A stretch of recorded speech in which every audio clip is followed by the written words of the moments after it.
Hello there, everyone. Welcome back to another review. And today I'm bringing you the long awaited, long anticipated Fortnite Menace. At least for me, he's long awaited. I don't know if you guys already checked out the review for him on other channels, but I'm going to do a review anyways. We're going to start off by taking a look at the box. We have some beautiful artwork here in the front. This little corner here, we have his accessories that he comes with. On the back, more detail about what he's coming with, and a picture of the whole figure himself. Sides, just purple with Fortnite on the top, and then on the bottom, we have all the legal stuff and the barcode if you need it. Let's get him out of the package and get our mitts on him. So we have the box open. We took out the insert. This is the first time that I've ever opened up a windowless box. Then I wanted to show you guys what was inside, just in case you haven't opened up a windowless box either. So it comes in all this plastic. That's great savings that they're doing, but you have plastic after plastic all wrapped up. I don't think it's necessary for them to wrap up each individual thing in plastic, but I appreciate it because they are protecting what you are spending your money on. Put that off to the side. I'm going to take him out of his bag. There he is. There he is. Here's the figure that I've been holding off on purchasing. Okay, there he is. Let's see what is inside this big bag here. A tiny helmet. And over here, one flail. Open up this other huge bag. A spear. And a tiny little sword or dagger. Next bag. Let's get the big bag. And this is just for his weapons rack. We'll put that together in a minute. And then, final bag, what do we have? Come on. Oh, another flail. And his shield. Alright, let's do that. Smash all that up. There's nothing left in there. And here we have Mr. Fortnite Menace. Stand up straight, buddy. He's got it. He's a military man. Of course he knows how to stand up straight. We're going to start off with that weapons rack because we're going to put this together. So, let me just take a quick look at this thing. Okay, so there are little grooves. So inside of here, there's a certain shape that fits the shape of these here. It's not too complicated, just two sides. Then you just clip and push on. There's the weapons rack right there. Not too much detail on it. It does look like wood, but it can definitely use a dark wash over it, you know, bring out all the little details, or whatever little details that it does have. Put that off to the side. We're going to take a look at his accessories. He comes with two flails here.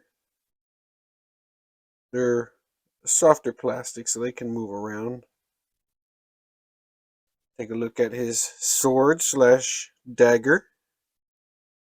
It has a nice little metallic silver on the blade. And it has a nice little leather wrap here. We'll take a look at the spear next. Same thing here. A nice metallic silver. It has, looks like some leather wrapping right here, but it's not painted. I may end up doing that on my own. And then it's all just straight spear staff here. We have his shield. This is a nice detailed shield here. Look in the back. It looks like these are weapons that should have been able to be removed, but they are not. Little peg there that'll plug into his back. And we have the helmeted head. which has some very nice detail to it. The flaming eyes, the flaming top there. I don't know what you call it. There's the back, and it's kind of like a see-through kind of plastic here. It looks pink, but it also looks purple in certain kinds of lights. Same thing with the eyes. And we have his ear here. His head is in the helmet. We're going to take a look at the figure himself. He has some good detailing. Floating piece here. Has a Medusa looking face there on the armor. We have some leather here. Looks like he killed a cheetah or a leopard or something. We have leg armor, also detailed. Feet are detailed as well. It's a pretty good sculpt on this guy. I mean, for him being $40, he should be a good sculpt. I found him on a sale price, so I didn't have to pay full price. He has these little purple tassels there, and looks like the top can be removable once you take the head off. Right. Let's go ahead and take a look at his articulation. Okay, to check out his articulation, we're going to start here with the head. So, he looks up pretty good. He looks down pretty good. He does a full 360. He has some head tilt. And the neck also has articulation, so he does a full circular motion over to the shoulders. He does better than 90 degrees. His arm does do a full 360, just as long as you get the shoulder pauldron here out of the way. He has a swivel here at the bicep, and the armor moves along with it, so it shouldn't hinder him. He has also a swivel here at the elbow, and a single joint at the elbow. Gets about 90 degrees. He has a gauntlet swivel here as well. They were pretty generous with swivels on this guy. He also has a swivel at the wrist and a hinge. And onto the torso with Medusa's face. We have a hinge here. Goes back about that much. It goes forward not so much because Medusa's face here blocks that articulation. At the waist, he does spin, but you get a little bit of the breakage of the sculpt here. You can pull him a little bit up to get a full 360, get more movement out of him. But again, you are breaking up the sculpt. Here at the legs, I feel like he can do a full split, but because of the pelt here on the sides, it doesn't let him. He has a thigh swivel. He also has double jointed knees that has very good range. No boot swivel, but he does have an ankle swivel. And again, we run into the same issue with the waist here. The curvature of the shin guard here does block a little bit of the articulation of the ankle. Hinges down about that much, flexes about that much, and its pivot is pretty good, even though he has that blockage there. And one thing that I do like that figures always tend to have, and I enjoy it oh so very much, is whenever their items here tend to be functional and not just cosmetic. So you can actually put his blade inside just like that. We will go ahead and look at him, pop his head off. We're going to see how much range of motion he has with the armored head.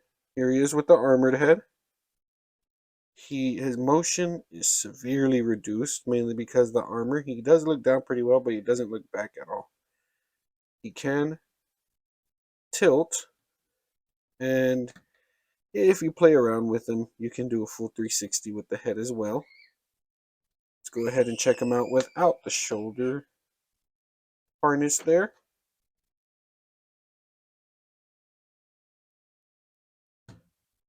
Here he is without the shoulder harness. His range of motion is dramatically increased, which is awesome. Good tilt, good spin, good back and forward motion. Does the full exercise stretch. So let's get a height comparison on him and a height measurement. So for a measurement without the unhelmeted head, he stands at about a little over 6.5 inches tall, maybe 6 3/4. And with the helmet on, his measurement is at about 6 3/4 to the top of the head and 7 3/4 to the top of the flame there. Up next, we'll compare him with other lines. I decided to do the height comparison with the helmet because he looks more intimidating with it. So here we have him with the 2-pack Devastator and Superman from McFarlane and the Masters of the Universe Skelegod and Mossman. Next we have him with the retro cardback Spider-Man from Marvel Legends, the G.I. Joe Classified Cobra Officer, Articulated Icons Ninja, and the Lightning Collection White Ranger Ninja. Now we have him with the Monster Venom from Marvel Legends, the NECA Jungle Hunter Predator, the NECA Shadow Shredder, and the 2018 NECA Michael Myers. Next, we have him with the SH Figure Arts Son Goku Saiyan Raised on Earth, the Cooler Dragon Stars, and the Model Kit Super Saiyan God Super Saiyan Goku from Bandai. And here we have him with the McFarlane Mega Figure Swamp Thing, the Storm Collectibles Darkseid, and the Diamond Select Carnage. My final thoughts on the figure. I like him. As plain as his paint is, I like him a lot. He fits in very well with a bunch of other lines. His accessories that he comes with isn't too bad. You get a good amount of weapons. You get a spear, his sword, his 2 flails, a shield, and an unhelmeted head as well. The only thing I could have done without was this weapons rack. I mean, I don't know if I'll ever use it or need it, or maybe I'll try and figure out to put some posing with it. I don't know. He has some good articulation. He fits in with a lot of lines. He has good detail, good sculpt work. I really enjoy his armor sculpting all over. I like how the gold paint here, I don't know if you guys can tell on the camera, but that gold paint on the legs is kind of like, it looks like an underwater kind of look is the best way I could describe it. Um, if I'm really going to nitpick on this figure, he could have used a wash. He could have had double jointed elbows. Could have done better waist. Oh, there he goes, collapsing. Could have had better waist and diaphragm articulation. But I'm pretty happy with how he is right now. So let me know what you guys think. If he's a pickup or a pass for you all. I waited a good while to pick him up, and he was worth the buy.